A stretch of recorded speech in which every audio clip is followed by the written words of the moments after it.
Attention. Good morning to all प्यारे बच्चों। आज का हमारा जो टॉपिक है वो 12th फिजिक्स हो, नीट हो, जेईई मेंस हो, काफ़ी इम्पोर्टेंट है। पिछले लेक्चर में आपने स्टेज वायर पोटेंशियोमीटर पढ़ा था। सबसे पहले मैं उसमें बेस्ड दो न्यूमेरिकल दिखाना चाहूँगा और फिर एक बड़ा काम होगा। वो कौन सा काम होगा? ओम्स लॉ को मैथमेटिकली प्रूफ करना है। ओम्स लॉ को इससे पहले आपने एक्सपेरिमेंट से वेरीफाई किया था। आज आप पहली बार ओम्स लॉ को मैथमेटिकली प्रूफ भी करेंगे, जो एक इम्पॉर्टेंट लॉन्ग क्वेश्चन होता है। 2 साल पहले ये पूछे गए थे बोर्ड एग्जामिनेशंस में। लेकिन इससे पहले मैं कुछ न्यूमेरिकल दिखाना चाहूँगा। बहुत आसान न्यूमेरिकल है। आपने स्टेज वायर पोटेंशियोमीटर पढ़ा था, उसी से रिलेटेड सवाल है। क्वेश्चन कह रहा है calculate the ratio of EMF of 2 cells. 2 cells के ईएमएफ का रेशियो निकालना है। If the length at balance point, थोड़ा मार्क कर दो वहां से यूनुस। तो सवाल क्या कह, लेंथ एट बैलेंस पॉइंट, यहाँ पे एट होगा। बैलेंस्ड पॉइंट पे जो लेंथ है वायर का वो 1.4 मीटर और 2.8 मीटर है रिस्पेक्टिवली। किसमें? In staged wire potentiometer. L1 1.4, L2 2.8। Ratio निकालना है ईएमएफ का। तो आपने क्या फॉर्मूला पढ़ा था? E1/E2 equal L1/L2। दोनों के मान मालूम है। ये पॉइंट हटाइए, 2 टाइम्स कैंसिल हो गया तो 1/2। तो रेशियो हो गया 1:2। नेक्स्ट क्वेश्चन फिर स्टेज वायर पोटेंशियोमीटर से ही है दोस्तों। क्वेश्चन कह रहा है calculate internal resistance of a cell by staged wire potentiometer if the length at balance point are 6.2 meter and 3.1 meter are दिया हुआ 10 ohm। तो इनिशियल लेंथ शुरू वाला जो L1 माना जाएगा, ये 6.2 मीटर है। L2 3.1 मीटर है। R का मान 10 ओम दिया गया है। इंटरनल रेजिस्टेंस ऑफ सेल के लिए फॉर्मूला था L1/L2 -1 into capital R। L1 मालूम, L2 मालूम, कैपिटल R मालूम। पुट करें, सॉल्व करें। ये भी यहाँ पे 2 टाइम्स कैंसिल हो गया तो 10 ओम आ गया आपका इंटरनल रेजिस्टेंस।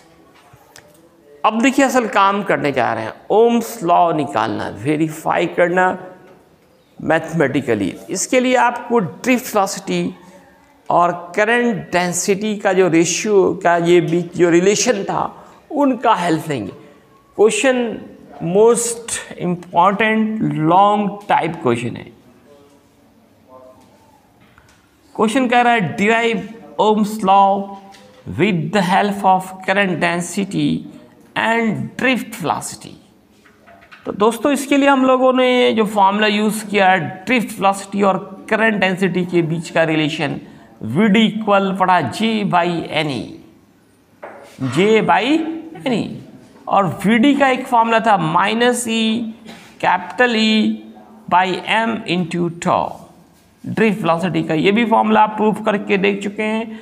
J को लिख सकते हो I/A, करंट डेंसिटी। J क्या है? Current density.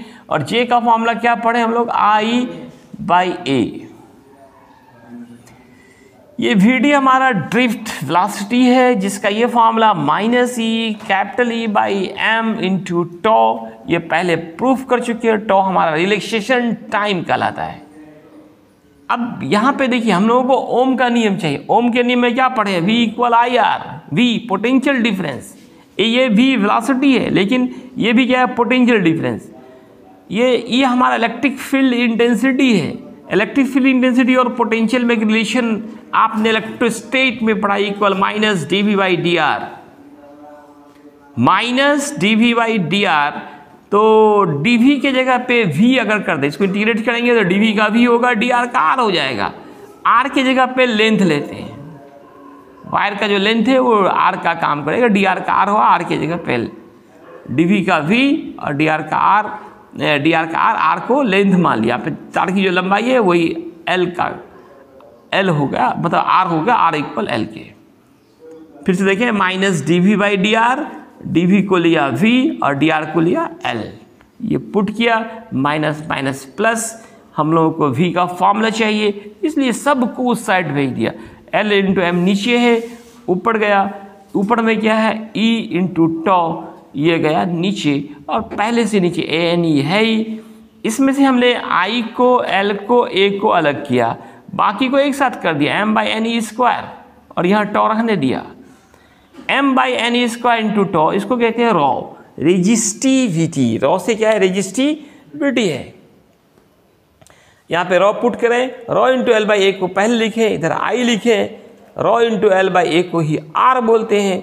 इस तरह से v बराबर आई आर, ओम का नियम प्राप्त हो गया। यहाँ भी आप लिख सकते हैं ऑप्टेंड ओम्स लॉ, ये फॉर्मूला कहाँ से आया था, ओम्स लॉ से, ये फॉर्मूला मिल गया, मतलब ओम का नियम मिल गया आपका। इसमें अगर आप देखें आर यहाँ पे कांस्टेंट है, इसको हटा देते, बी प्रोपोर्शनल आई के या आई प्रोपोर्शनल भी के। तो ओम के लॉ में क्या पढ़ा था कि electric current is directly proportional to the applied potential difference, तो आई प्रोपोर्शनल भी, इस तरह से ओम्स का नियम मिल गया। अब यहाँ पे देखिए रेजिस्टिविटी का एक नया फॉर्मूला, इंपॉर्टेंट ऑब्जेक्टिव है ये रेजिस्टिविटी। ये जो आप देख रहे हो रॉ के का क्या फॉर्मूला है, m by N E square into tau. Resistivity का एक फॉर्मूला आ गया m by N E square into tau. Objective में ये भी पूछे जा चुके हैं कितने बार एग्जामिनेशन में, कॉम्पिटिटिव एग्जामिनेशन में खास करके रेजिस्टिविटी का फॉर्मूला इनमें से कौन है, तो ये ऑप्शन होगा आपका m by N E square by tau. m क्या है, मास है, n आपको याद है number of electrons in per unit volume था, e चार्ज ऑफ इलेक्ट्रॉन, टॉ का नाम है रिलैक्सेशन टाइम, रिलैक्सेशन टाइम। तो m constant, n constant, e constant, तो रॉ और टॉ रिलैक्सेशन टाइम, इसके बीच का जो रिलेशन, रॉ ऊपर है टी नीचे है, तो rho is inversely proportional to the relaxation time. Relaxation time कम होगा, रेजिस्टिविटी ज़्यादा होगा। अब देखिए कोई कंडक्टर, इसको आप गर्म कर रहे हो, क्या कर रहे हो, गर्म कर रहे हो, तो वैसे कंडीशंस में इलेक्ट्रॉन तेज़ी से टकराएगा, टक्कर का रेट बढ़ जाएगा, जल्दी जल्दी टकराने लगेगा, जल्दी टकराएगा तो रिलैक्सेशन टाइम घट जाएगा, और रिलैक्सेशन टाइम घट जाएगा तो रेजिस्टिविटी बढ़ जाएगा। ये आपको पीछे भी बताया गया था कि जब किसी कंडक्टर को गर्म करते हैं तो ऐसे कंडीशंस में रेजिस्टिविटी, रेजिस्टेंस ये सब बढ़ जाता है, कंडक्टिविटी और कंडक्टेंस घट जाता है। ये सवाल इस बार का नीट का एक सवाल था कि when any conductor is heated then resistivity क्या होगा, बढ़ेगा, is increased and conductivity is decreased. जब भी किसी कंडक्टर को गर्म करेंगे तो रेजिस्टिविटी और रेजिस्टेंस बढ़ेगा और कंडक्टिविटी और कंडक्टेंस क्या होगा, घट जाएगा। कोई problem, any problem, any question, any doubt? Balance point देखिए, एक मिनट रहे, बैलेंस पॉइंट क्या है, कल नहीं आए थे क्या? तो वहाँ पे स्टेज वायर पोटेंशियोमीटर में क्या करते थे आप, जॉकी को लेके घूमते थे, उस पॉइंट का पता लगाते थे जहाँ पे कोई डिफ्लेक्शन नहीं हो, उसी पॉइंट का नाम है balance point, non deflection point. जिस पॉइंट पे सटाने पे गैल्वेनोमीटर के नीडल में कोई डिफ्लेक्शन नहीं हो। नीडल डिफ्लेक्शन क्यों नहीं हो रहा है कि बैलेंस हो गया, पोटेंशियल बोथ साइड का इक्वल हो गया, अभी करंट पास नहीं हो रहा है, तो उसको हम कहेंगे बैलेंस हो गया, मतलब बैलेंस पॉइंट मिल गया। वालेकुम सलाम। ठीक है दोस्तों, आज इतना ही है, धन्यवाद।